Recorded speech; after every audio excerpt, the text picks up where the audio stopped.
Assalamualaikum warahmatullahi wabarakatuh. Perkenalkan, saya Rahma Maya Sinta dari kelas 6 PGMIA. Di sini saya sebagai salah satu peserta dari KKN DR Angkatan 48 dari klaster 39. Yang pertama, kita akan membahas mengenai pengertian moderasi beragama. Indonesia sebagai sebuah negara yang memuat banyak sekali keberagaman yang terdiri dari keberagaman suku, bangsa, adat istiadat, dan agama. Dewasa ini, seringkali Indonesia diterpa isu tentang radikalisme. Gerakan-gerakan yang mengatasnamakan kelompok tertentu ini semakin hari semakin tumbuh dan secara terang-terangan menyuarakan ideologi mereka. Aksi teror, penculikan, penyerangan, bahkan pengoboman pun kian marak terjadi. Dari berbagai macam keberagaman yang dimiliki negara Indonesia, keberagaman agama menjadi yang terkuat dalam membentuk radikalisme di Indonesia. Munculnya kelompok-kelompok ekstrim yang kian hari semakin mengembang sayapnya difaktori oleh berbagai hal, seperti sensitivitas kehidupan beragama, masuknya aliran kelompok ekstrim dari luar negeri, bahkan permasalahan politik dan pemerintahan pun turut mewarnai.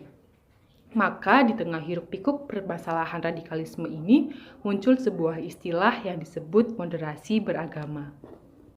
Yang selanjutnya kita akan membahas mengenai pengertian kata moderasi itu sendiri.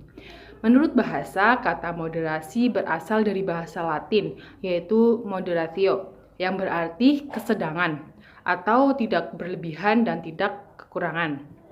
Kata itu juga berarti penguasaan diri dari sikap sangat kelebihan dan kekurangan. Dalam Kamus Besar Bahasa Indonesia atau KBBI menyediakan dua pengertian dari kata moderasi, yaitu pengurangan kekerasan dan penghindaran keekstriman. Jadi jika seseorang dikatakan orang itu bersikap moderat, maka kalimat itu berarti bahwa orang itu bersikap wajar, biasa-biasa saja, dan tidak ekstrim.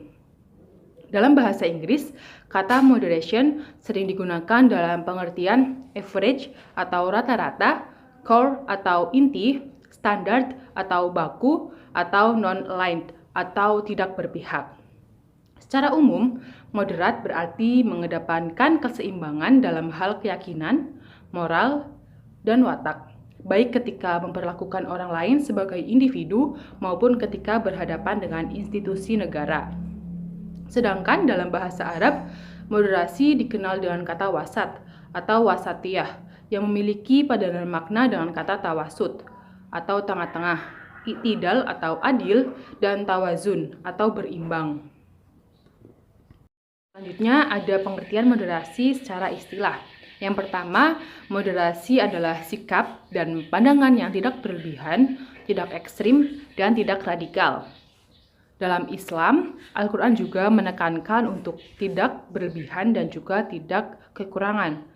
Misalnya, seseorang yang sangat dermawan juga tidak harus menyedekahkan semua hartanya sehingga dia menjadi kekurangan dan juga dia tidak boleh terlalu kikir. Maka dari itu, Islam mengajarkan untuk bersikap moderat atau berada di tengah-tengah. Yang kedua yaitu pengertian moderasi adalah sinergi antara keadilan dan kebaikan. Setelah mengetahui pengertian dari kata moderasi, selanjutnya kita akan membahas mengenai pengertian dari kata beragama. Yang pertama ada pengertian secara bahasa. Secara bahasa, beragama berarti menganut atau memeluk agama. Contoh, saya beragama Islam dan dia beragama Kristen. Berarti saya adalah seseorang yang menganut atau memeluk agama Islam dan dia adalah seseorang yang menganut agama Kristen. Selanjutnya, beragama berarti beribadat taat kepada agama, baik dalam hidupnya menurut aturan agama. Contoh, ia datang dari keluarga yang beragama, berarti ia itu adalah seorang yang taat kepada agama yang dianutnya. Selanjutnya yaitu pengertian agama berarti sangat memuja-muja, gemar sekali pada sesuatu atau mementingkan. Contohnya itu pada kalimat mereka beragama pada harta benda. Yang dimaksud di sini berarti beragama sebagai memuja-muja. Artinya dia atau mereka sangat memuja-muja pada harta benda. Selanjutnya adalah pengertian beragama secara istilah. Beragama itu berarti menebar damai, menebar kasih sayang, kapanpun, dimanapun, dan kepada siapapun. Beragama itu bukan untuk menyeragamkan keberagaman, tetapi untuk menyikapi keberagaman dengan penuh kearifan. Agama lahir di tengah-tengah kita agar harkat, derajat, dan martabat kemanusiaan kita senantiasa terjamin dan terlindungi. Oleh karenanya, jangan gunakan agama sebagai alat untuk menegasi dan saling merendahkan dan meniadakan satu sama lain. Karena itu juga, mari senantiasa menebarkan kedamaian dengan siapapun, dimanapun, dan kapanpun. Beragama itu menjaga hati, menjaga perilaku diri, menjaga seisi negeri, dan menjaga jagat raya ini. Kesimpulannya, moderasi beragama adalah cara pandang kita dalam beragama secara moderat, yakni memahami dan mengamalkan ajaran agama dengan tidak ekstrim, baik ekstrim kanan maupun ekstrim kiri. Segala hal yang berbentuk ekstremisme, radikalisme, ujaran kebencian atau hate speech, hingga retaknya hubungan antar umat beragama merupakan problem yang dihadapi oleh bangsa Indonesia. Setelah kita mengetahui pengertian dari moderasi beragama tersebut, hendaknya kita jangan ikut terpengaruh ke dalam golongan-golongan yang ekstrim tersebut agar kita tetap bisa menciptakan Indonesia yang damai dengan agamanya masing-masing.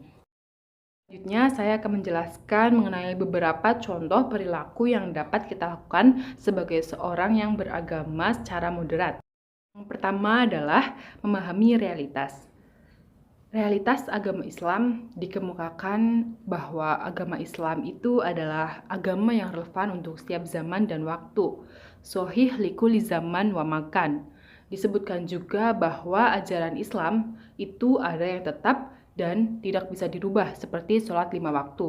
Tetapi ada juga yang dapat dirubah karena waktu dan tempat. Kedua adalah memahami fikih prioritas. Umat Islam yang moderat sudah semestinya mampu memahami mana-mana saja ajaran Islam yang wajib, sunnah, mubah, makruh, dan haram. Mana yang fardu ain dan mana yang fardu kifayah. Di samping memahami mana yang menjadi dasar atau pokok, atau dalam bahasa Arab disebut juga usul, dan mana yang menjadi cabang atau furu. Jadi di sini sebagai umat Islam yang bersikap moderat, kita harus tahu dasar-dasar atau hukum-hukum yang ada dalam agama Islam. Sehingga jika ada dalam satu agama Islam itu yang berbeda golongan, kita tidak langsung menyalahkan pendapat atau ajaran dari golongan tersebut, melainkan kita harus teliti dulu kebenarannya. Jika memang dalam ajaran atau golongan tersebut memang seperti itu dan sudah ditentukan atau diputuskan oleh pemimpin mereka, berarti kita harus menghormati dan menghargai ajaran yang ada pada golongan tersebut. Ketiga adalah memberikan kemudahan kepada orang lain dalam beragama. Ada istilah bahwa agama itu mudah, tetapi jangan dipermudah. Seperti pesan Nabi Muhammad SAW ketika mengutus Mu'adz bin Jabal dan Abu Musa al-Asy'ari ke Yaman untuk berdakwah, beliau berpesan kepada keduanya agar memberikan kemudahan dan tidak mempersulit masyarakat setempat dengan agama Islam yang mereka bawa. Kesimpulannya adalah menjadi moderat bukan berarti menjadi lemah dalam beragama. Menjadi moderat bukan berarti cenderung terbuka dan mengarah kepada kebebasan. Keliru jika ada anggapan bahwa seseorang yang bersikap moderat dalam beragama tidak memiliki militansi, tidak serius, atau tidak sungguh-sungguh dalam beragama dan menjalankan ajaran agama yang dianutnya. Oleh karena pentingnya keberagaman yang moderat bagi kita umat beragama, serta menyebarluaskan gerakan ini adalah penting. Maka dari itu, jangan biarkan Indonesia menjadi bumi yang penuh dengan permusuhan, kebencian, dan pertikaian. Kerukunan baik dalam umat beragama ataupun antar umat beragama adalah modal dasar bangsa ini menjadi bangsa yang kondusif dan maju.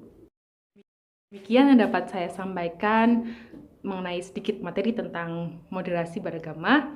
Terima kasih. Wassalamualaikum warahmatullahi wabarakatuh.